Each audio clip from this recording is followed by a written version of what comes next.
Բարև ձեզ, սիրելի հայրենակիցներ, այսօր 2023 թվականի հոկտեմբերի 7-ն է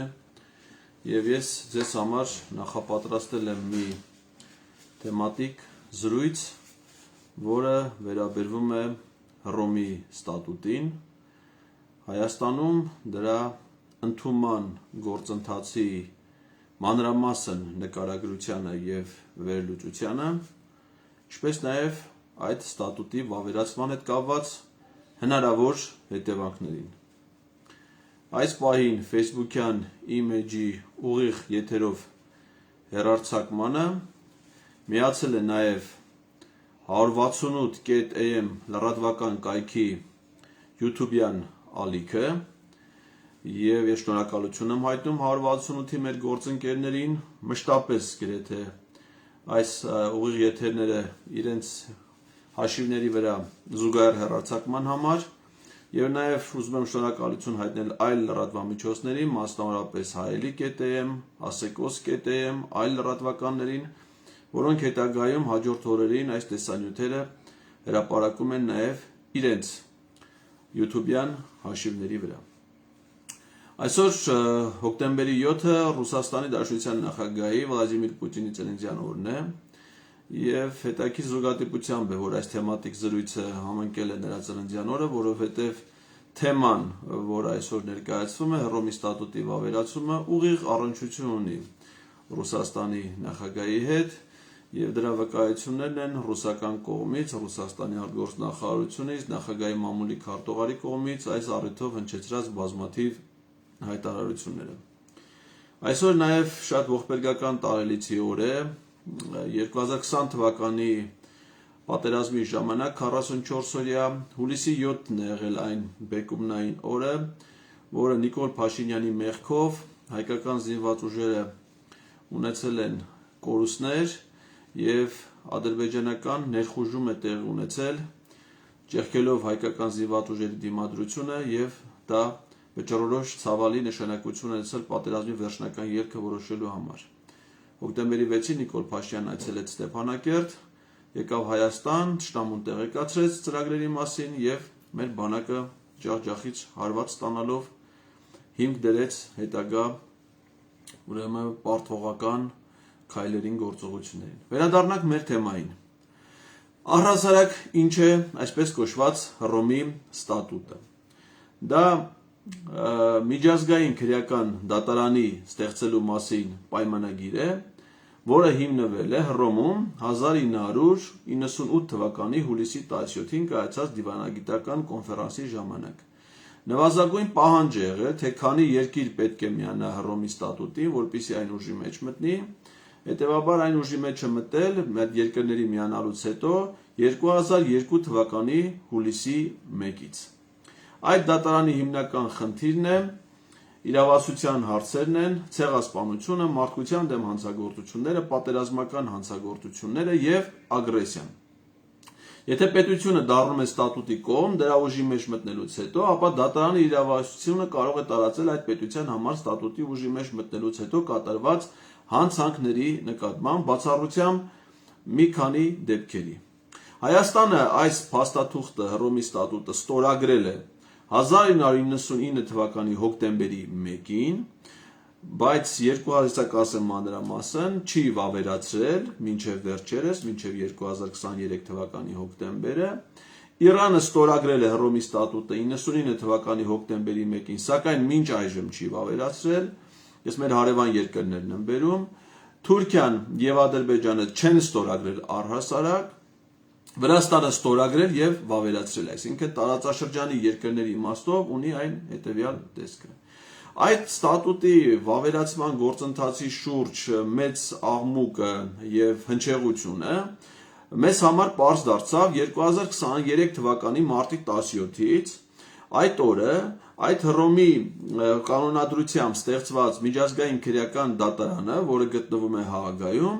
մարտի 17-ին որոշում կայացրեց Ռուսաստանի նախագահ Վլադիմիր Պուտինին, ինչպես նաև երեխաների իրավունքների հանձնակատար Մարիա Լվովա-Բելովային կալանավորելու միջազգային օրդեր տալու մասին։ Սա նշանակում է, որ բոլոր այն պետությունները, ովքեր որ վավերացրել են այս փաստաթուղթը, պետք է կատարեն դատարանի պահանջը եւ այս պաշտոնյաների, նախագահի եւ մի շարք այլ պաշտոնյաների իրենց երկրներ այցելության ժամանակ ձերբակալեն եւ հանձնեն Հաագա միջազգային քրեական դատարանին։ Եվ ահա այս որոշումը մեծ հնչեղություն ունեցավ եւ պարզվեց, որ հենց այդ ընթացքում Հայաստանը նախաձեռնել է այդ ստատուտի միջազգային վավերացման, այդ պայմանագրի վավերացման գործընթացը։ Ու որ նայում ենք սրա նախապատմությունը Հայաստանում, այն հետեւյալ տեսք ունի։ Ուրեմն 2004 թվականի օգոստոսի 13-ին Սահմանադրական դատարանը թիվ ՍԴՕ 502 որոշմամբ արդեն իսկ քննարկել եւ որոշել է, որ Հռոմի ստատուտը չի համապատասխանում Հայաստանի Հանրապետության Սահմանադրությանը, մասնավորապես 91 եւ 92-րդ հոդվածներին։ Որոնք են այդ հոդվածները։ Այդ հոդվածները վերաբերում են Հայաստանի Հանրապետության արդարադատության իրականացմանը, դատարաններին, որը սահմանված է, որ Սահմանադրության օրենքների համապատասխան օրենքով նախատեսված դեպքերում Հայաստանի Հանրապետությունում արդարադատություն իրականացում են միայն դատարանները, իսկ 92-րդ հոդված ասում է, թե որոնք են այդ դատարանները։ Ընդհանուր իրավասության դատարաններն են առաջին ատյանի դատարաններ, վերաքննիչ դատարանները եւ վճռաբեկ դատարանը։ Իսկ այդ հոդվածներին Սահմանադրությանը անհամապատասխանություն է արձանագրել։ Ընդ որում 2004 թվականին, երբ որ Սահմանադրական դատարանը կայացրել է այդ որոշում, ոչ պատերազմ ա եղել, ոչ աշխարհաքաղաքական լարվածություն ա եղել, ոչ Ռուսաստանի նախագահի կամ այլ երկրի նախագահի վերաբերյալ այս դատարանի որոշում ա եղել։ Այսինքն Սահմանադրական դատարանը այս հարցը քննել է եւ ըստ էության որոշում ա կայացրել շատ հանգիստ պայմաններում, առանց քաղաքական որևէ ճնշումների ազդեցության տակ, այսինքն իր էությամբ կայացրել է բացառապես իրավունքի սահմանադրական արդարադատության շահերից բխող որոշում։ Եվ մեր երկրի օրենսդրությամբ, մասնավորապես Հայաստանի Հանրապետության Սահմանադրությամբ, դա ասեմ, Սահմանադրության 170-րդ հոդվածն է, ասում է, որ Սահմանադրական դատարանը ընդունում է որոշումների եզրակացություններ, Սահմանադրական դատարանի որոշումները եւ եզրակացությունները վերջնական են եւ ուժի մեջ են մտնում հրապարակման պահից, այսինքն դրանք բողոքարկման ենթակա չեն։ Իսկ եթե Սահմանադրական դատարանը կայացնում է որոշում միջազգային պայմանագրերի Սահմանադրության անհամապատասխանության վերաբերյալ, այդ վավերացման գործընթացը այնտեղ արդեն կանգնում է, այսինքն հետագայում չի կարող այն ներկայացվել ազգային ժողովի քննարկման։ Եվ այդտենց էլ եղել էր 2004-ից դա կանգնեցվել էր։ Եվ ահա 2022 թվականի դեկտեմբերի 29-ին, ուշադրություն դարձրեք ամսաթվերին, այսինքն անցյալ տարվա նախավերջին աշխատանքային օրը, դեկտեմբերի 29-ին, կառավարությունը որոշում է կայացնում այս միջազգային քրեական դատարանի վերաբերյալ Հռոմի ստատուտը, կառավարությունը հավանություն է տալի եւ որոշում է կայացնում այդ հարցով դիմել Սահմանադրական դատարան։ Ուրեմն նայեք, եթե Պուտինի վերաբերյալ որոշումը Հաագայի դատարանը կայացրել է մարտի 17-ին, դա նշանակում է, որ մինչ այդ գործը դատարանն ընդունել է վարույթ, տրամաբանական է, որ հնարավոր չի 1 ամսում կամ 10 օրում դատարանը վարույթ ընդունի եւ որոշում կայացնի։ Այսինքն այն ժամանակ, երբ որ Հայաստանի կառավարությունում տեղեկանում են, որ Հաագայի միջազգային քրեական դատարանը վարույթ է ընդունել Ռուսաստանի նախագահի վերաբերյալ գործի քննությունը, այդ պահից սկսած նրանք սկսում են ըստ էության հակասահմանադրական գործընթաց, սահմանադրությամբ արդեն սահմանադրական դատարանի որոշմամբ հակասահմանադրական ճանաչված միջազգային պայմանագիրը նորից ուղարկում են սահմանադրական դատարան։ Սրանց պատճառաբանությունը կայանում է դրանում, որ 2004 թվականին գործել է 95 թվին ընդունված սահմանադրությունը, հետևաբար սահմանադրական դատարանը այդ խմբագրությամբ սահմանադրությանն է հակասահմանադրական ճանաչել։ Բայց քանի որ հետո տեղի ունեցել սահմանադրական փոփոխություններ, վերջին անգամ 2015 թվականին, ուրեմն ուղարկում են, որպեսզի քննեն դրա համապատասխանության հարցը։ Ուրեմն ասեմ ձեզ, որ 2015 թվականին Հայաստանում ոչ թե ընդունվել է նոր սահմանադրություն, այլ կատարվել են փոփոխություններ 1995 թվականին ընդունված սահմանադրության մեջ, այսինքն նոր սահմանադրություն չի ընդունվել, փոփոխություններ են եղել։ Իսկ այն փոփոխությունները, այդ փոփոխությունների մեջ այն դրույթները, որոնք համարվել են հակասահմանադրական, ըստ էության փոփոխության չեն ենթարկվել, այսինքն նոր սահմանադրության մեջ, խմբագրության մեջ արդարադատությանը վերաբերող դրույթներն են հոդված 162-ը, որտեղ գրած է Հայաստանի Հանրապետությունում արդարադատությունն իրականացնում են միայն դատարանները սահմանադրության եւ օրենքներին համապատասխան, այսինքն այս խմբագրությունը գրեթե չի տարբերվում նախորդ սահմանադրության հոդված 91-ի տեքստից, իսկ դատարաններին վերաբերյալ դրույթը գրած է, որ Հայաստանի Հանրապետությունում գործում են սահմանադրական դատարանը, վճռաբեկ դատարանը, վերաքննիչ դատարանները, առաջին ատյանի ընդհանուր իրավասության դատարանները, ինչպես նաև վարչական դատարանը։ Այս տեքստը նույնպես գրեթե չի տարբերվում նախորդ սահմանադրության 92-րդ հոդվածից։ Սա նշանակում է, որ չնայած սահմանադրության մեջ փոփոխություններ են եղել, բայց այդ փոփոխությունները վերաբերել են առավելապես պետության կառավարմանը, մասնավորապես խորհրդարանական կիսանախագահական կառավարման համակարգից մենք անցում ենք կատարել խորհրդարանական կառավարման համակարգին, որոշ դրույթներ են եղել մարդու իրավունքների պաշտպանության հարցերում, որոշ դրույթների փոփոխություն է տեղի ունեցել սահմանադրության այլ հոդվածներում, այսինքն այն հոդվածները իրենց բովանդակության մեջ, որոնք որ սահմանադրության անհամապատասխանող են ճանաչվել, գրեթե փոփոխությունների չեն ենթարկվել։ Հետևաբար սա նշանակում է, որ եթե կառավարությունը անգամ դիմում է սահմանադրական դատարան, դատարանը պետք է առհասարակ հրաժարվեր գործը վարույթ ընդունելուց եւ պետք է հետ վերադարձվեր կառավարությանը։ Բայց նայեք, այստեղ ժամկետները շատ կարեւոր են։ Դեկտեմբերի 29-ին անցած տարվա կառավարությունը ուղարկում է սահմանադրական դատարան, գրեթե վերջին աշխատանքային օրը, իսկ սահմանադրական դատարանը 2023 թվականի իր առաջին աշխատակարգային նիստում կայացնում է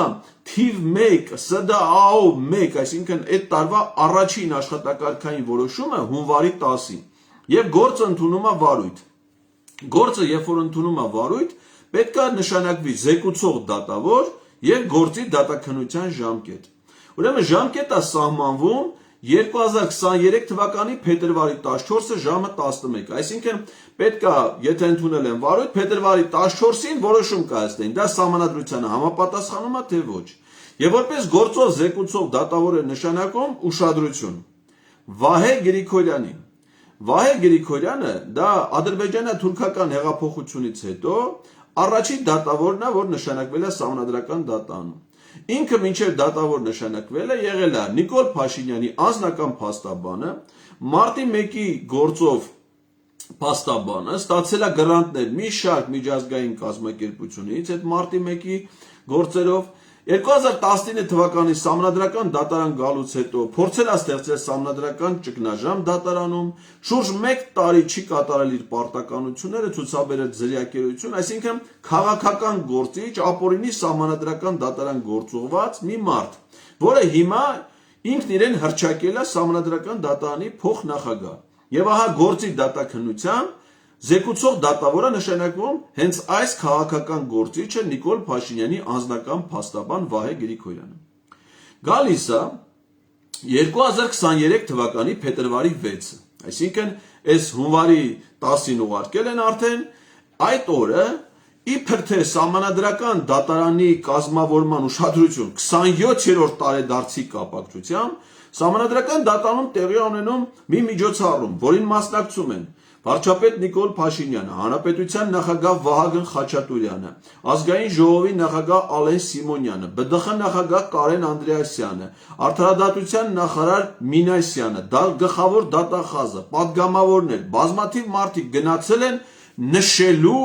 սահմանադրական դատարանի կազմավորման 27-ամյակը, երբ որ ոչ 26-ամյակն են նշել, ոչ 25-ն են նշել, ոչ 24-ը, ոչ 23-ը, բայց հատկապես այդ Հռոմի ստատուտը ՍԴ ուղարկելուց եւ գործը դատարանում վարույթ ընդունելուց հետո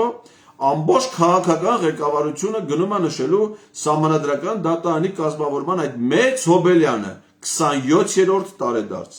Պարզավոր սա հենց արդեն նշանակում է, թե ինչ կարևորություն ունի սահմանադրական դատարանը քաղաքական իմաստով երկրի քաղաքական պաշտոնները զբաղեցնող այդ հանցախմբի ներկայացուցիչների համար։ Հիմա ուշադրություն, անցնում ենք առաջ։ Ուրեմն իդեպ ասեմ, ես մինչև առաջ անցնելը Նիկոլ Փաշինյանը սահմանադրական դատարան այցելել է նաև 2021 թվականի դեկտեմբերի 26-ին, այսինքն երբ որ դադարեցրեց Իլհամ Ալիևի եւ հանդիպումները Ռուսաստանի նախագահի մասնակցությամբ 21 թվականի նոյեմբերի 26-ին, Առաջի հանդիպումը Բրյուսելում Շարլ Միշելի մասնակցությամբ Ալիևի հետ ունեցել է դեկտեմբերի 14-ին։ Եվ դեկտեմբերի 14-ի այցից հետո դեկտեմբերի 26-ին այցելում է Սահմանադրական դատարան, հանդիպում է դատավորների հետ, այդ հանդիպմանը չեն մասնակցում միայն դատավորներ Հրայր Թովմասյանն ու Արևիկ Պետրոսյանը, խորհրդակցություն անցկացնում նրանց հետ եւ այդ նույն օրը ստորագրումը վարչապետի որոշմամբ ստեղծում է մի հանձնաժողով սահմանադրության մեջ փոփոխություններ կատարելու համար, երբ որ 2019 թվականին, այսինքն մինչև պատերազմը, ինքը արդեն ստեղծել էր սահմանադրական փոփոխությունների հանձնաժողով, բայց քանի որ մինչև դեկտեմբերի Իլհամ Ալիևի հետ իր հանդիպելը Իլհամ Ալիևը մինչ այդ պահանջել էր, որ Հայաստանում պետք է իրականացվի սահմանադրական փոփոխություններ, ահա ըստ էության հավանաբար այդ հարցը նա գնաց է քննարկել է Սահմանադրական դատարանի դատավորների հետ, այսինքն Նիկոլ Փաշինյանի ճնշումները քաղաքական եւ ազդեցությունը Սահմանադրական դատարանի վրա դա արձանագրված է բազմաթիվ դրվագներով եւ բոլոր այդ դրվագները իրենց մեջ քրեական հանցանքի տարեր են պարունակում, որոնց համար շուտ ուշ Սահմանադրական դատարանի թե այդ 7 դատավորները, թե Նիկոլ Փաշինյանը պետք է պատշաճ բացատրություններ տան առնվազն նախաքննական մարմին, ես վստահ եմ նաև հետագայում առաջին ատյանի ընդհանուր իրավասության քրեական դատարանի դատավորին։ Անցնենք առաջ։ Գալիս է Սահմանադրական դատարանի կողմից իրենց սահմանած ժամկետը, որ պետք է կայացնեն փետրվարի 14-ին արդեն որոշում Հռոմի ստատուտի վերաբերյալ, մեկ էլ փետրվարի 10-ին կայացնում են մեկ այլ որոշում եւ մեկ ամսով հետաձգում են գործի թատաքննությունը դեպի մարտի 10-ին ժամը 11-ին։ Հարց առաջանում. եթե մեկ ամսյա ժամկետ ուներ, կար զեկուցող դատավոր, ինչ էր խանգարում այդ դատավորը ինչով է զբաղված, եթե հենց պետք է եզրակացություն նախապատրաստել, որոշման նախագիծ նախապատրաստել, որ դատարաններ դա ընդուներ։ Ընդ որում զեկուցող դատավորի էքսկլյուզիվ իրավունքը չի որոշման նախագիծը նախապատրաստել է, մյուս դատավորները նույնպես պետք է դրան պատրաստվեին։ Առանձնապես մեծ ծանրաբեռնվածություն դատարանը ընդհանրապես եւ հատկապես այդ շրջանում չի ունեցել։ Ակնհայտ է, որ այս ժամկետների հետաձգումը պայմանավորված է եղել Հաագայի միջազգային քրեական դատարանի որոշմանը սպասելու հանգամանքով, այսինքն ուզում են սպասեն տեսնեն Պուտինի վերաբերյալ այնտեղ ինչ որոշում է կայացում, նոր մտածեն թե այստեղ ինչ որոշում պիտի կայացնեն։ Եվ ահա մի հատ են որոշում հետաձգեն այդ ժամկետը, այսինքն մարտի 10-ին իրենց նշանակած օրը, որ պիտի որոշում կայացնեին, որոշում են հետաձգել մարտի 24-ին, եւս 14 օր որոշում են հետաձգել։ Ու ինչն է հետաքրքիր, որ Հաագայում Պուտինի վերաբերյալ որոշումը դատարանը կայացնում է մարտի 17-ին, իսկ դրանից 5 օր հետո մարտի 24-ին արդեն Սահմանադրական դատարանը Հայաստանում կայացնում է որոշում, որ այդ փաստաթուղթը Հռոմի ստատուտը համապատասխանում է Հայաստանի Հանրապետության Սահմանադրությանը եւ դրանով հնարավորություն են տալի, որպեսզի կառավարությունը դա ներկայացնի ազգային ժողովի վավերացման։ Ուզում եմ ձեր ուշադրությունը հրավիրել այն շատ կարևոր փաստի վրա, որ այս որոշման կապակցությամբ Սահմանադրական դատարանի 3 դատավորներ, մասնավորապես Հրայր Թովմասյանը, Արայիկ Թունյանը եւ Երվանդ Խունդկարյանը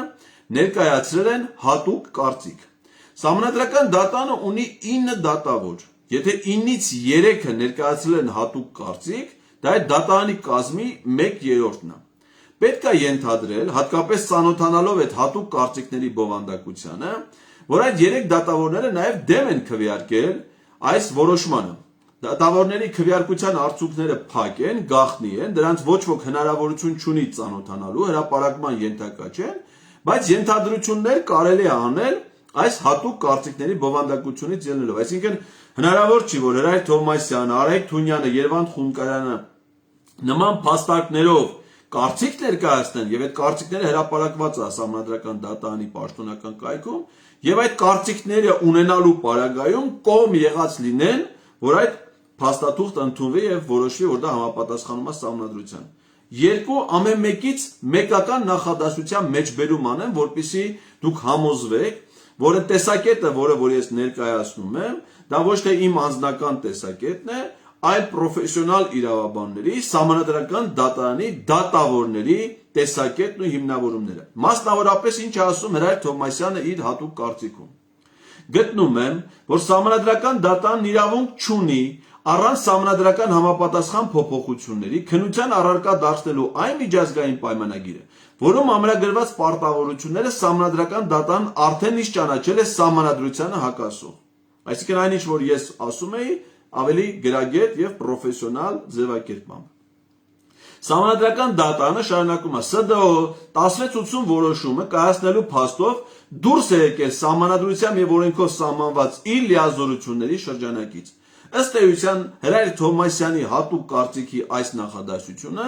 դա ուղիղ հաղորդում է հանցագործության մասին, որ սահմանադրական դատանի մյուս դատավորները, ովքեր որ կողմ են քվեարկել դրա ընդունմանը, չարաշահել են իրենց լիազորությունները։ Քրեական օրենսգրքով դա քրեական հանցագործության առանձին տեսակ է համարվում։ Եվ դատավոր Հրայր Թովմասյանը, որը նաև եղել է սահմանադրական դատանի նախագահ եւ ապօրինաբար զրկվել իր պարտականությունները կատարելու հնարավորությունից, տվել է նման հատուկ կարծիք։ Ինչ է ասում դատավոր Արայիկ Թունյանը։ Ես ամբողջ հատուկ կարծիքները չեմ կարդա, ում հետաքրքիր է կայքում դրված է։ Կարևոր նախադասություններն եմ առանձնացրել։ Դատավոր Արայիկ Թունյանը գրում է. Գտնում եմ, որ կանոնադրությունը կարող է սահմանադրության համապատասխանող ճանաչվել միայն սահմանադրության մեջ համապատասխան փոփոխություններ կատարելուց հետո։ Իսկ սահմանադրության մեջ փոփոխություններ, հատկապես այս դրույթների, որ վերաբերում է դատական իշխանությանը,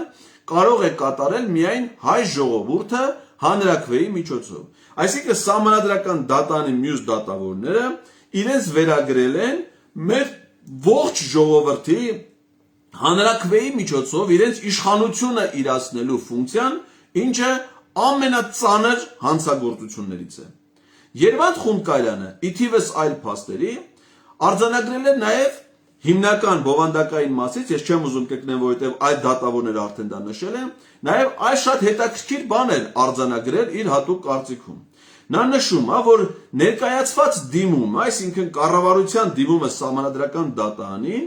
ոչ պատշաճ կերպով է ներկայացվել, նշում է դիմումը ոչ պատշաճ ներկայացնելու հանգամանքը, վարչապետը դիմումը չի ստորագրել սահմանադրական դատարան ներկայացնելուց։ Նման դեպքում առհասարակ գործը չպետք է ընդունվեր վարույթ, նշել է Երվանդ Խումբկայլյանը։ Պատկերացնում եք Հռոմի ստատուտի դիմումը, որ ներկայացվել է սահմանադրական դատարան, Նիկոլ Փաշինյանը նույնիսկ չի ստորագրել, ինչը որ սահմանադրական դատարանի մասին սահմանադրական օրենքի կոպիտ խախտում է, որովհետև դատարանը կարող է վարույթ ընդունել եւ քննության առարկա դարձնել միայն այն դիմումները, որոնք պատշաճ կերպով են ներկայացված, իսկ այդ պատշաճ ներկայացման պահանջներից մեկը այդ դիմումի ստորագրած լինելն է։ Ստացվում է, որ եթե այս 3 հատուկ կարծիք ունեցողները ենթադրում ենք, որ նաև դեմ են քվեարկել, ըստ էության այս փաստաթուղթը ստորագրել վավերացմանը, որոշմանը կողմ են քվեարկել հետևյալ դատավորները. Արման Դիլանյան, որը ինքն իրեն հռչակել է սահմանադրական դատարանի նախագահի պաշտոնում, ինքնահռչակ այդ գործիչը, Վահե Գրիգորյան, ինքնահռչակ ՍԴ փոխնախագահ, ասեցինք Նիկոլ Փաշինյանի փաստաբան, 1 տարվա ձրիակ է, մի տարին է սահմանադրական դատարանում իր պարտականությունների կատարումից հրաժարվել է, կատարելով քրեական հանցագործություն, ստացել է պետական ֆինանսավորում, չի կատարել իր պաշտոնական պարտականությունները, աչքի են գնում հիմա բացառապես կոռուպցիոն գործունեությամբ, որովհետև հնարավորություն է տվել սահմանադրական դատարանում ծրագրեր իրականացնել իրավունքի Եվրոպա հասարակական կազմակերպությանը, որի ներկայիս նախագահ Լուսինե Հակոբյանը եւ նախկին նախագահ այդ կազմակերպության անդամ ուրեմն Տիգրան Եգորյանը ամուսիններ են, որոնց ամուսնության քավորը Վահե Գրիգորյանն է, եւ նրանք Նիդերլանդների կառավարության ֆինանսավորմամբ սահմանադրական դատարանում իրականացնում են ինչ-որ անհասկանալի ծրագիր, որին անմիջականորեն ներգրաված եւ մասնակցում է իրենց քավոր ՍԴ փոխնախագահ Վահե Գրիգորյանը։ Այսինքն սա ի թիվս այլ շատ իր մեղքերի եւ հանցանքների նաեւ ամենամեծ կոռուպցիոներներից է սահմանադրական դատարանում։ Այդ փաստաթղթի ներկայացան կողմ են քվեարկել ադրբեջանա-թուրքական հեղափոխությունից հետո, ինչպես նաև 2020 թվականի ապօրինի սահմանադրական փոփոխություններից հետո, սահմանադրական դատարանում հայտնված դատավորներ Հովակիմ Հովակիմյանը, որը մինչև դատավոր դառնալը եղել է նախագահի աշխատակազմի իրավաբանական վարչության պետ, անդեմ անձնավորություն, Էդգար Շաթիրյանը, որը նաև 2021 թվականի ընտրությունների գործով եղել է զեկուցող դատավոր, անդեմ անձնավորություն, կոռուպցիայի հանձնաժողովի անդամ ա եղել նախորդ իշխանությունների օրոք, քաղաքական գործիչ Սյոպա Սաֆարյանի քույր, մեկ այլ քաղաքական գործիչ ինքիդ բնույթով Սեդա Սաֆարյանը, որը եղել է նաև մարտի 1-ի գործով փաստաբանը, Վահե Գրիգորյանի թիմակից միասին աշխատող, եւ մի հայտնի կոռուպցիոներ, Պետական համալսարանի իրավաբանական ֆակուլտետում նախկինում ամբիոնի վարիչ Արթուր Վաղարշյանը, որը երբ որ եկավ Սահմանադրական դատարան, ես ընդեղ էի այդ պահին աշխատում, դատավորների ծիծաղի առարկան էր, այսինքն երբ որ նա սկսում էր իր պրիմիտիվ մակերեսային դատողություններով տեսակետներ արտահայտել, ուղղակի մյուս դատավորների ծիծաղի առարկան էր, ընդհանրապես անգլերենում տես մի արտահայտություն կա, կոչվում է group clown, այսինքն խմբի ծաղրացուն, որը ծաղրի առարկա է այլ մարդկանց համար, ես այդ ամեն ինքին ականատեսն եմ եղել դրան, եւ նաեւ սա հայտնի է նաեւ հանրությանը մամուլից իր ընտանիքի անդամների, մասնավորապես որդու քրեական տարբեր պատմությունների մեջ հայտնված լինելու հանգամանքով։ Իմիջիայլոց ես վերջերս Արթուր Վաղարշյանը եւ Արայք Թունյանը Աստանայում մասնակցել են Եվրոպայի խորհրդի Վենետիկի հանձնաժողովի կազմակերպած մի քննարկման, որտեղ ադրբեջանցի պատվիրակը հակահայկական շեշտադրումներով մի ծավալուն ելույթ է ունեցել եւ այնտեղ գտնվող այս երկուսը, այդ թվում Արթուր Վաղարշյանը, ոչ մի ձայն չեն հանել, ոչ մի հակադարձում չեն ունեցել, անգամ այն դեպքում, երբ որ այլ երկրների ներկայացուցիչները մոտեցել ասել են, չեք տեսնում, սա ձեր երկրի մասին ինչեր է խոսում, վեր կացեք, փորձեք գոնե մի նախադասությամբ հակադարձել, սրանք հրաժարվել են անգամ մի ձայն հանել։ Այսինքն ինչ է ստացվում, որ Սահմանադրական դատարանում 20 թվից դեռ 19 թվականին Վահե Գրիգորյանին գործուղելուց հետո Նիկոլ Փաշինյանը հստակ եւ հեռահար ծրագիր է ունեցել բարձր դատարանը իր քաղաքական վերահսկողության տիրույթում պահելու համար, որպեսզի ստանա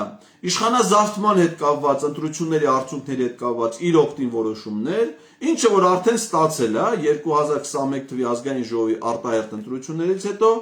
նմանատիպ քաղաքական որոշումներ եւ սրանք նաեւ խնդիր ունեն դատարանում վավերացնելու Նիկոլ Փաշինյանի եւ Իլհամ Ալիևի, Նիկոլ Փաշինյանի եւ Ռեջեփ Թայիփ Էրդողանի միջև ապագայում կնքվելիք այսպես կոչված հայ-ադրբեջանական կամ հայ-թուրքական համաձայնագրերը,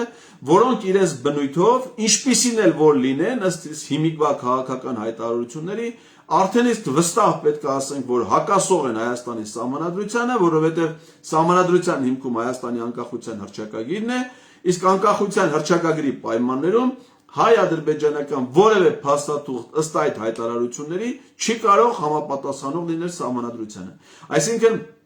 հանցախմբի մեջ ներքաշված Սահմանադրական դատարանի ստեյության այս առնվազն 6 դատավորները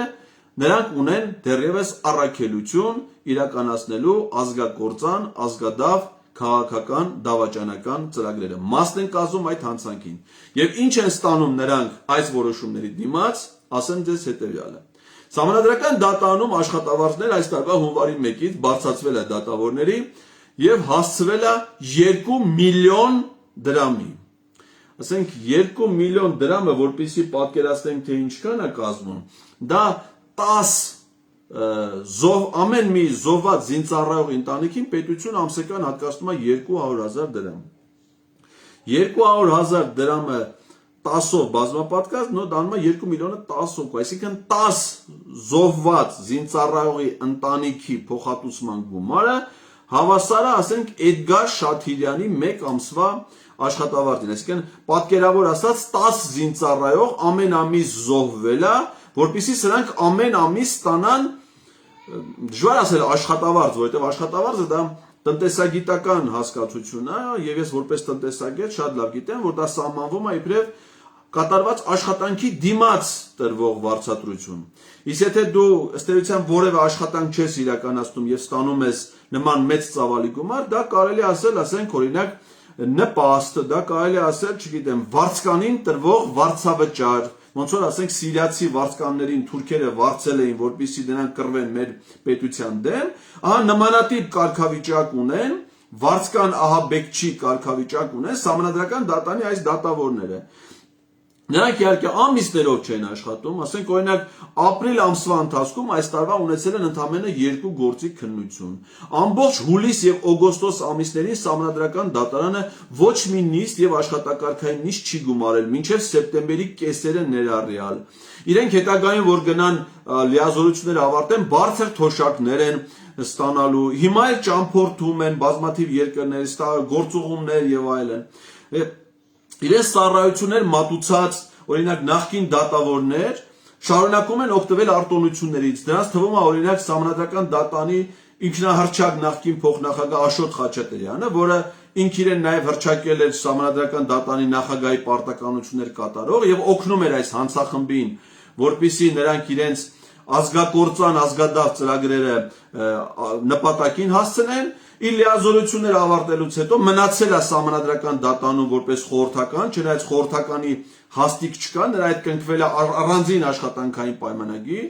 եւ չնայած այն բանին, որ ՍԴ նախագահ ունի մի քանի խորհրդականներ, մի քանի օգնականներ, նաեւ Աշոտ Խաչատրյանի հետ վերցրել որպես դատանի խորհրդական, նրա որդուն,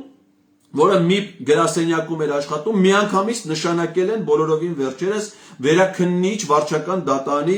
դատավոր։ Ընդ որում նրա 2 որդիները Գավառի պետական համալսարանի շրջանավարտներ են, բայց դարձել են իրավագիտության թեկնածուներ, ազատվել զինվորական ծառայությունից, այն համալսարանի, որի ռեկտորի, այսպես ասած, գիտական ղեկավարն եղել է նույն ինքը Աշոտ Խաչատրյանը, որի գիտական կոչումը խիստ վիճարկելի է իր ուրեմն էության մեջ, իսկ մասնագիտական գիտելիքները ես արդեն որպես նրա դասավանդած մեկ դասախոսությունը լսած ունկնդիր կարող եմ վստահեցնել, որ տատանվում են 0-ի միջակայքում, այսինքն նրա իրավագիտական գիտելիքները այդ մեկ դասախոսությունից ինձ ստացած տպավորությունը այն է, որ պատտվում են 0-ի շուրջ, այսինքն բացարձակ դատարկություն, բայց ստանում են պարբերական գործողումներ եւ այլն։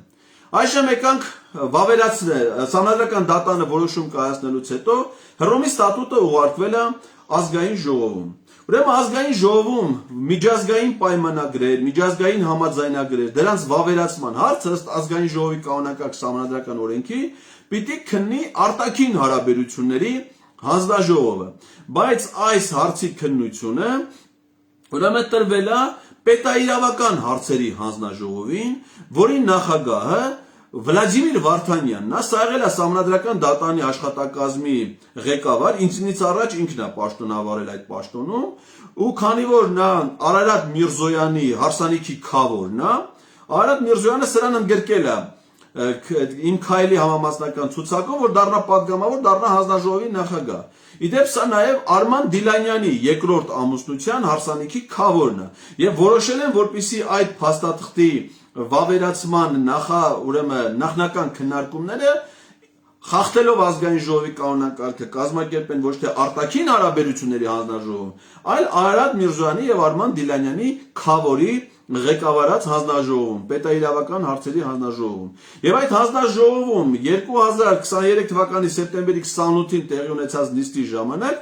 ես պարզեցի մի շատ հետաքրքիր հանգամանք, բացահայտում ըստ էության։ Պարզվում է, որ Հռոմի ստատուտի այդ պայմանագրից բացի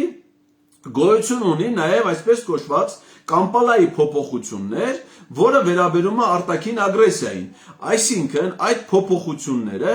Հայաստանը ոչ միայն չի վավերացրել, այլ նույնիսկ չի ստորագրել մինչև հիմա։ Սա ինչի եմ ասում, որովհետև սրանք պատճառաբանում են, որ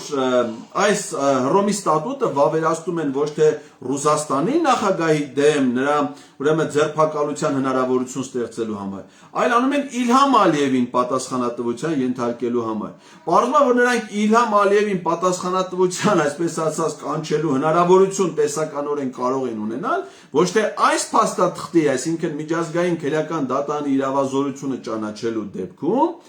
այլ Կամպալայի համաձայնագիրը կնքելու եւ ավերացնելու դեպքում, իսկ այդ գործընթացը նույնիսկ մինչեւ հիմա չի մեկնարկել։ Ես այդ հանձնաժողովի նիստի տեսանյութերը տեղադրել եմ Facebook-յան այս թեմատիկ զրույցի իվենտում։ Ուրեմն կառավարության ներկայացուցիչը Եղիշե Կիրակոսյանը նաև ասել է, որ այս նախագիծը հավանություն տվել է դեռևս 22 թվականի դեկտեմբերի 29-ին։ Այդ պահին հավանություն տալու տրամաբանությունը պայմանավորված էր 2022 թվականի սեպտեմբերին Հայաստանի դեմ իրագործված ադրբեջանական լայնածավալ ագրեսիայով եւ դրա ժամանակ Հայաստանի հանդեպ կատարված մի շարք կոպտագույն պատերազմական հանցագործություններով, հայտարարել է միջազգային իրավական հարցերով ներկայացուցիչը։ Ուրեմն սա բացարձակ անհիմն պնդում է, որովհետև Հայաստանի վրա ադրբեջանական ներխուժումը եղել է ոչ միայն 2022 թվականի սեպտեմբերին, ինչպես նշել է Նիկոլ Փաշինյանի աշխատակիցը, այլ առաջին ներխուժումը նոյեմբերինի հայտարարությունը կնքելուց հետո եղել է 2021 թվականի սեպտեմբերի 12-ին վերին շորժայողությամբ, երբ ադրբեջանցիները մոտավորապես 6 կիլոմետր ներթափանցել են Հայաստանի տարածք, սպանելով մեր զինծառայողներին, գերեվարելով զինծառայողներին, նույն օրը մայիսի 12-ին 21 թվականի դեռևս ադրբեջանական ներխուժում ա եղել Սև լճի ուղղությամբ, եւ այդ կապակցությամբ Հայաստանը նույնիսկ խորհրդատվության համար դիմել է ՀԱՊԿ-ին, հիշեցնենք պարոն Եղիշ Կիրակոսյանին, հրավիրվել է անվտանգության խորհրդի նիստեր։ Ադրբեջանական ներխուժումը եղել է նաև մայիսի 14-ին, այսինքն դեռևս 2021 թվականից, հետևաբար հարց առաջանում։ Եթե այս համաձայնագրի վավերացումը վերաբերում էր ադրբեջանական ներխուժումներին, ապա Հայաստանը ինչու չէր սկսել դրա վավերացման գործընթացը հենց 2021 թվականի իրադարձություններից հետո, այլ սկսել է 2022 թվականի դեկտեմբերից, այսինքն փաստացի վավերացրել է 23 թվին։ Սրանով իրենք իրենց վառում են, սրանով իրենք իրենց բացահայտում են, որ այս փաստաթուղթը Ադրբեջանի հետ փաստացի ոչ մի կապ չունի, իսկ Կամպալայի լրացուցիչ արձանագրության մասին հիշատակումն էլ ես իրենցից եմ լսել, այսինքն իրենք շատ լավ գիտեն, որ սա Իլհամ Ալիևին պատասխանատվություն կանչելու հետ ոչ մի կապ չունի։ Սրա հիմնական նպատակն է, այս ամփոփման մեջ եմ նախատեսել ասել, դա Ռուսաստանի հանդեպ մեր ոչ բայրացական, ոչ բարեկամական վերաբերմունքի ցուցաբերումն է, ինչպես նաև Հայաստանի տարբեր ժամանակների ռազմաքաղաքական ղեկավարությանը միջազգային քրեական դատարան ներկայացնելու շահադրթվածությունն է։ Ուրեմն 2023 թվականի հոկտեմբերի 3-ին ազգային ժողովը վավերացնում է այս փաստաթուղթը 60 կողմ 22 դեմ ձայների հարաբերակցությամբ։ Շատ հետաքրքիր է այս քվեարկության արդյունքները, որովհետև քաղաքացիական պայմանագիր խմբակցություն ազգային ժողովում կազմված է 71 падգամավորից, բայց այս փաստաթղթի ընդունմանը կողմը քվեարկել 60-ը։ Դա նշանակում է, որ ընդդիմությունից ոչ մեկը կողմ չի քվեարկել, դա նշանակում է, որ ԿՊ-ական 11 падգամավորներ կամ չեն եկել նիստի, իսկ նրանց մեջ 3 հոգին գրանցվել են այդ նիստին մասնակցելու համար, այսինքն գտնվել են առնվազն ազգային ժողովի շենքում, եթե ոչ նիստերի դահլիճում, բայց չեն մասնակցել քվեարկությանը։ Սա ինչի համար եմ ասում, որ կա չէ, տես մի հատ տեքստ, որ ՔՊՆՍ-յանի, պարզում է, որ իրանք էլ միակարծիք չեն տարբեր հարցերի վերաբերյալ, իրանք էլ ունեն իրենց զգուշությունը, իրենց վախերը, ուղղակի պետք է հասկանալ, թե որտեղ են այդ վախերը եւ երբ կարելի է դրանք չափել։ Այս արձանագրության վավերացման քվեարկության արդյունքները դրա մասին են խոսում։ Ինչն է հետաքրքիր, որ այս վավերացումից 1 օր առաջ Սահմանադրական դատարանի դատավոր Վահե Գրիգորյանը, որը եղել է զեկուցող դատավոր, Արման Բաբաջանյանին պատկանող առաջին TV, ուրեմն YouTube-յան հեռուստաալիքով տվել է հարցազրույց, որը ամբողջությամբ վերաբերվում է այս Հռոմի ստատուտի վավերացման։ Այդ հարցազրույցի տեսանյութը ես նույնպես դրել եմ այս իվենթի հղումներում,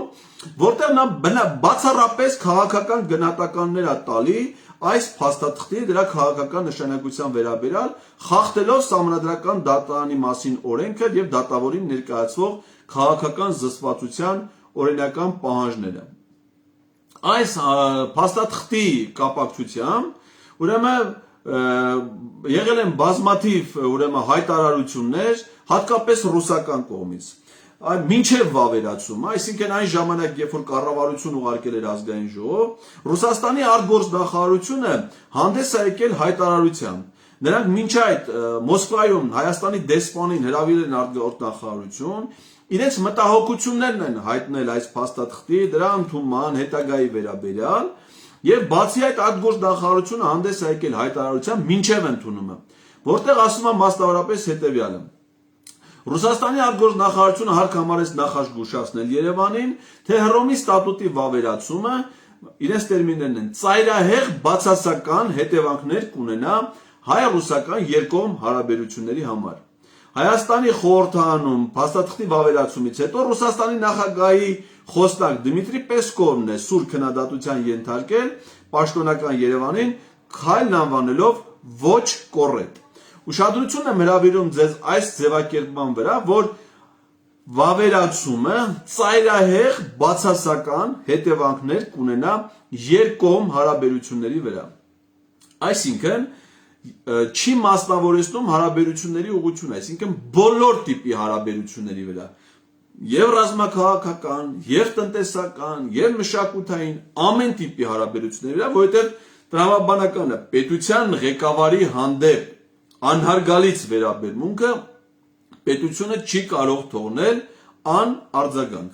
Իսկ հիմա նայենք այլ ինչ արձագանքներ են եղել։ Եվրոպական միությունը ողջունում է Հայաստանի ազգային ժողովի կողմից միջազգային քրեական դատանի Հռոմի ստատուտի վավերացումը։ Armenpress-ի փոխանցմամբ այս մասին հայտարարություն է տարածել ԵՄ արտաքին քաղաքականության ղեկավար Ժոզեփ Բորելը, հիշեցնելով, որ այն ուժի մեջ կմտնի նախագահի կողմից ստորագրելուց հետո։ Ուրեմն սա նշանակում է, որ ակնհայտ անհարգալից քայլ է Ռուսաստանի հանդեպ, ինչը որ դրական վերաբերմունքի արժանում փաստացի Ռուսաստանի հետ հակամարտության մեջ գտնվող կողմերից, այդ թվում Եվրոպական միության կողմից։ Իսկ ինչպիսին պետք է լինի հայ-ռուսական հարաբերությունները ըստ Հայաստանի Հանրապետության պաշտոնական փաստաթղթերի։ Հայաստանի Հանրապետության արտաքին գործերի նախարարության պաշտոնական կայքի արտաքին քաղաքականության բաժնում բառացիորեն գրված է հետևյալը. Հայաստանի Հանրապետության արտաքին քաղաքականությունն ուղղված է երկրի արտաքին անվտանգության ամրապնդմանը, պետության զարգացման արտաքին բարենպաստ պայմանների ապահովմանը, միջազգային ասպարեզում Հայաստանի դիրքորոշումների ներկայացմանը եւ այլն։ Այդ շարքում նշվում է բարեկամ եւ գործընկեր երկրների հետ համագործակցության առավել ամրապնդմանը։ Պարզ է, որ Ռուսաստանը, ի թիվս այլ երկրների, Հայաստանի համար բարեկամ է, գործընկեր, ռազմավարական դաշնակից բազմաթիվ առումներով, մի շարք միջազգային կազմակերպություններում մեզ հետ անդամակցող պետություն։ Հետևաբար այդ պետության հետ բարեկամական հարաբերությունների զարգացումը արտաքին քաղաքականության իմաստով գերակայություն է։ Եվ հիմա ստացվում է, որ մեր գործընկերը մեզ ասում է, որ ձեր այդ քայլը կարող է մեզ համար դիտվել ծայրահեղ բացասական երկկողմ հարաբերությունների իմաստով, եւ այդ հայտարարությունները լսելով, հակադրվելով արտաքին քաղաքականության գերակայությանը, այս իշխանությունը գնացել է այդ քայլին։ Հիմա ես կբերեմ երկու մեջբերում Հայաստանի անվտանգության ռազմավարությունից, որը ընդունվել է ադրբեջանա-թուրքական հեղափոխությունից հետո, ստորագրվել է Նիկոլ Փաշինյանի կողմից 2020 թվականին, կետ 4-7։ Հայաստանի Հանրապետության արտաքին քաղաքական առաջնահերթություններից է Ռուսաստանի Դաշնության հետ ռազմավարական դաշնակցային հարաբերությունների կայուն խորացումն ու ընդլայնումը, քաղաքական, առևտրատնտեսական, պաշտպանական, անվտանգային եւ մշակութա-հումանիտար ոլորտներում հիմնված երկու երկրների ժողովուրդների պատմական բարեկամության վրա, առաջնորդվելով միմյանց շահերը փոխադարձաբար հաշվի առնելու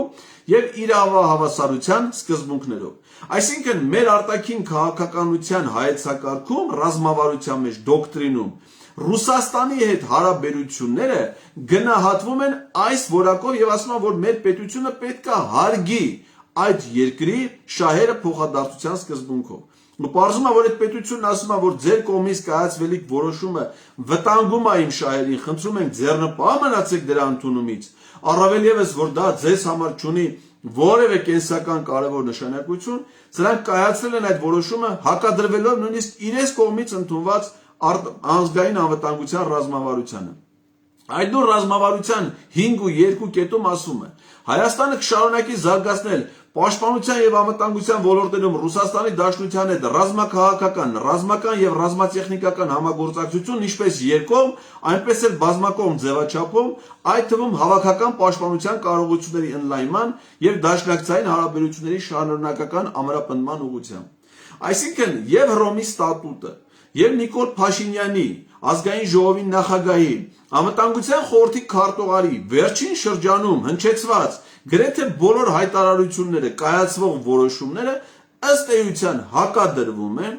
իրենց իսկ կողմից 2020 թվականին ընդունված ազգային անվտանգության ռազմավարության դրույթներին, խախտելով ըստ էության մեր երկրի ողջ անվտանգային համակարգը։ Իսկ հետաքրքիր հարց առաջանում, իսկ ինչ կարա դա բերի հայ-ռուսական հարաբերությունների վատթարացումը Հայաստանի համար։ Մի քանի ցուցանիշներ։ Ռուսաստանի Դաշնությունում ապրում է տարբեր հաշվարկներով մոտավորապես մինչև 3 միլիոն հայ։ Դա գրեթե նույնքան է, որքան Հայաստանի բնակչությունը։ Այդ հայերից 350,000-ը ունեն միայն Հայաստանի Հանրապետության քաղաքացիություն։ Այսինքն նրանք Ռուսաստանում բնակվում են ժամանակավորապես, հիմնականում աշխատանքային վիզայով, աշխատելով Ռուսաստանում տարբեր ոլորտներում։ Նրանց կողմից առհասարակ Ռուսաստանից տարեկան Հայաստանը փոխանցվում մոտավորապես 2 միլիարդ դոլարի մասնավոր տրանսֆերներ, որոնք էական նշանակություն ունեն Հայաստանի տնտեսության համար։ Հայաստան ժամանող զբոսաշրջիկների գերակշիռ մասը դրանք հիմնականում Ռուսաստանից են։ Չասենք, որ Ռուսաստանի բազմաթիվ քաղաքացիներ տևական ժամանակ է, որ ապրում եւ աշխատում են Հայաստանում։ Հայաստանի կապիտալի, Հայաստանում մոտարերկրյա ներդրումների մեծամասնությունը պատկանում է ռուսական ընկերություններին, հատկապես մեզ համար անվտանգային հանդիսացող ոլորտներում, ինչպիսիք են էներգետիկան, ենթակառուցվածքները եւ բանկային համակարգը։ Հայաստանի գազամատակարարումը իրականացվում է Ռուսաստանից տարբեր երկրների համեմատ մի քանի անգամ ավելի ցածր գնով։ Հայաստան ներմուծված գազի հաշվին արտադրվում է Հայաստանում էլեկտրաէներգիայի մեծ մասը Երևանի ջերմաէլեկտրակայանի միջոցով, վառելով այդ նույն ռուսական գազը, այդ ընկերության շահագործումը նույնպես իրականացվում է ռուսական ընկերության կողմից։ Հայաստանի ոչ երկաթուղային համակարգը կոնցեսիոն պայմանագրի հիման վրա կառավարվում է ռուսական Հարավկովկասյան, ուրեմն երկաթուղային ցանցեր ընկերության կողմից։ Հայկական ատոմակայանը կոնցեսիոն պայմանագրի շրջանակներում կառավարվում է ռուսական ընկերությունների հետ համատեղ, որոնք մատակարարում են ատոմակայանի վառելիքը եւ կազմակերպում են թափոնների չեզոքացումը։ Եվ ահա ստացել ենք մի շարք, չեմ ասում ռազմական ոլորտում համագործակցությունը, որ Հայաստանի պետական սահմանների պահպանությունը, մասնավորապես Թուրքիայի, Իրանի հետ եւ այլն, իրականացվում է Ռուսաստանի անվտանգության դաշնային ծառայության սահմանապահ զորքերի կողմից։ Հայաստանում տեղակայված է ռուսական 102 ռազմաբազան։ Եվ ահա մի քանի մեջբերումներ։ Ռուսաստանի Դաշնության այդ որոշման կայացումից հետո Ռուսաստանի Դաշնության հայտնի սուպերմարկետների ցանցերը զգուշացրել են հայ գործարարներին, որ իրենց ապրանքները այլևս չեն վերցնելու։ Գործարարների միության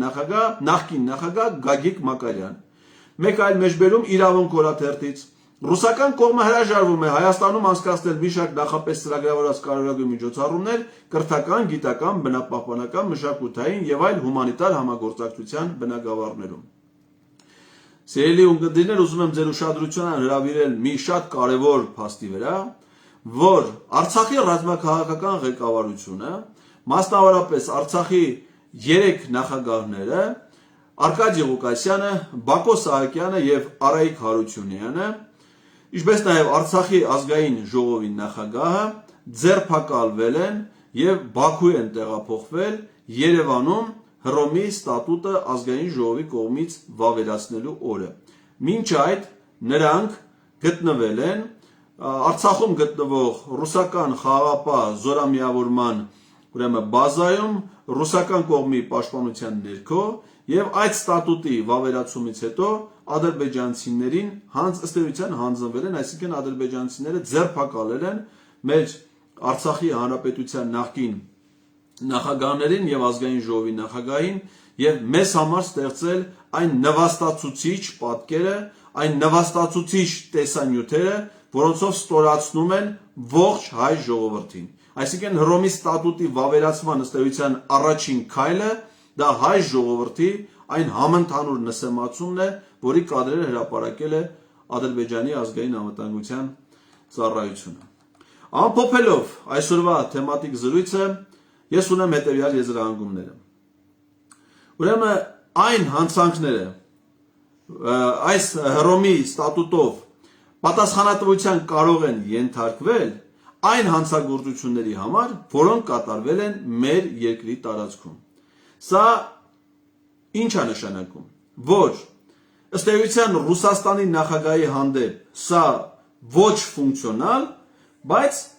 ակնհայտ ոչ բարեկամական վերաբերմունքի դրսևորումն է։ Այսինքն ոչ ֆունկցիոնալ այն առումով, որ անկախ դրանից այդ ստատուտը Հայաստանում վավերացվել է թե ոչ, միևնույնն է Ռուսաստանի նախագահը չի ձերբակալվելու։ Նա չի ձերբակալվելու ոչ միայն Հայաստանում, այլ ոչ մի տեղ չի ձերբակալվելու։ Ես չեմ պատկերացնում աշխարհի մի որևէ երկրի իրավապահ մարմինների, այդ երկրի ղեկավարների, ով իր գլխի մասին մտածելով նման անմիտ որոշում կկայացնի։ Դա բացառվում է, դա ոչ մի տեղ չի լինելու, առավել ևս Հայաստանում։ Պարզապես Հայաստանում դա վավերացնելուց, այն էլ այսքան զգուշացումներից հետո,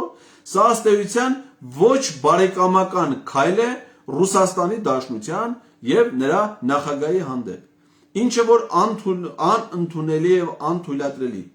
Անընդունելի է ոչ միայն Ռուսաստանի պարագայում, այլ ցանկացած գերտերության պարագայում, ՄԱԿ-ի անվտանգության խորհրդի մշտական անդամ ցանկացած երկրի պարագայում։ Այսինքն, եթե Հռոմի ստատուտը ենթադրենք վերաբերել ԱՄՆ նախագահին եւ ԱՄՆ պետքարտուղարություն հրավիրվեր ԱՄՆ-ում Հայաստանի դեսպանը եւ նրանց զգուշացվեր, որ այս փաստաթղթի ընդունումը բացասաբար կանդրադառնի Հայաստան-ԱՄՆ փոխհարաբերությունների վրա, որ հորդորեն, որ պետք չի նման փաստաթուղթ ընդունել, Հայաստանը պարտավոր էր հարգել Միացյալ Նահանգների կարծիքը, դիրքորոշումը, որովհետև այդ երկիրը շատ կարևոր երկիր է Հայաստանի համար։ Նույն կերպ, եթե դա վերաբերեր Ֆրանսիայի նախագահին, եւ Ֆրանսիան մեզ զգուշացներ, որ դրա վավերացումը կարող է վնասել հայ-ֆրանսիական հարաբերություններին, Հայաստանը պետք է ձեռնպահ մնար նման որոշում ընդունելուց եւ հարգել Ֆրանսիայի իշխանություններին, հարգել իրենց նախագահին։ Նույնը վերաբերում է նաեւ Ռուսաստանին, այսինքն այս որոշումը,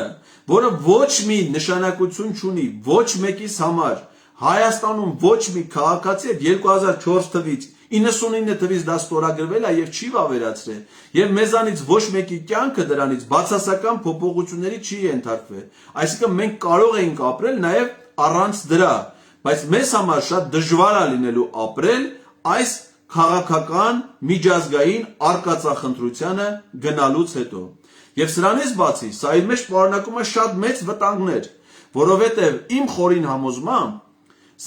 սրա ձերբակալության զոհ կարող են դառնալ ոչ թե Ռուսաստանի նախագահը, ինչպես որ շատերս նշում ենք, որպես նրա դեմ ուղղված առաջնային քայլ, որովհետև ժամանակագրությունը, որ ձեզ ներկայացրեցի, հենց դրան էր վերաբերում, բայց այս փաստաթղթի վավերացումով չի բացառում նաև, որ Նիկոլ Փաշինյանը հանցավոր մտադրություններ ունի դատարանի, միջազգային դատարանի առջև պատասխանատվության կանգնեցնել Հայաստանի ողջ ռազմաքաղաքական ղեկավարությանը մինչև 2018 թվականի ադրբեջանա-թուրքական հեղափոխություն։ Մասնավորապես նախագահներ Լևոն Տեր-Պետրոսյանին, Ռոբերտ Քոչարյանին, Սերժ Սարգսյանին, Հայաստանի տարբեր ժամանակների պաշտպանության նախարարներին, այդ թվում նաև Սեյրան Օհանյանին, շտաբի պետերին, այդ թվում նաև Յուրի Խաչատուրովին, որում ես թվարկում եմ մարդկանց անուններ, ովքեր արդեն իսկ Հայաստանում տարբեր քրեական գործերով, հանիրավի կերպով արդեն իսկ ձերբակալվել են կամ նրանց դեմ հարուցվել են քրեական գործեր, նրանց նկատմամբ իրականացվում է ապօրինի դատավարական գործընթացներ, այսինքն Նիկոլ Փաշինյանը շատ վաղուց ունի մտադրություն այդ մարդկանց մշտապես պահել դատավարական տարբեր կարգավիճակներում, ապօրինի դատավարության գործընթացներում եւ կա հիմնավոր կասկած, որ Հռոմի ստատուտի վավերացման թիրախներ կարող են լինել մեր պետության ռազմաքաղաքական ղեկավարները։ Այսինքն Իլհամ Ալիևի հետ նրանց պայմանավորվածությունները հետևյալն է, որ Արցախի ղեկավարությանը, ռազմաքաղաքական ղեկավարությանը պատասխանատվության կենթարկի, բանտեր կտանի, նսեմացման միջոցով հայ ժողովրդին կստորացնի Իլհամ Ալիևը, Նույնը Հայաստանի ռազմաքաղաքական ղեկավարության դեպքում կանի Նիկոլ Փաշինյանը։ Եվ սա այս ապօրինությունը, այս հանցանքը ունի մասնակիցներ։ Այս գործընթացը իր բնույթով հակասահմանադրական է եւ բոլոր այս գործընթացի մասնակիցները, սկսած Նիկոլ Փաշինյանից, Եղիշե Կիրակոսյանից, կառավարության բոլոր անդամներից, Սահմանադրական դատանի այդ 6 դատավորներից եւ ազգային ժողովի 60 падգամավորներից իրենք են կանգնելու դատարանի առջև մեր պետության եւ ժողովրդի համար այս կարևոր ժամանակաշրջանում նման մեծ հանցանքի գնալու եւ միջազգային մասշտաբի նման ավանտյուրա հրահրելու եւ կազմակերպելու համար։ Այսքանը այս թեմայի շրջանակներում շնորհակալ եմ ձեր ուշադրության համար։ Ես վաղը նախապատրաստել եմ ձեզ համար մեկ այլ թեմատիկ զեկույց, որը ամբողջությամբ վերաբերելու է Գրանադայում տեղի ունեցած հանդիպումներին, այդ հանդիպումներին ընդունված հայտարարություններին, դրանց բովանդակության մանրամասն վերլուծություն ներկայացնելու համար ձեզ դրանց հնարավոր վտանգները եւ դրանցով պայմանավորված զարգացումները։ Շնորհակալ եմ ձեր ուշադրության համար։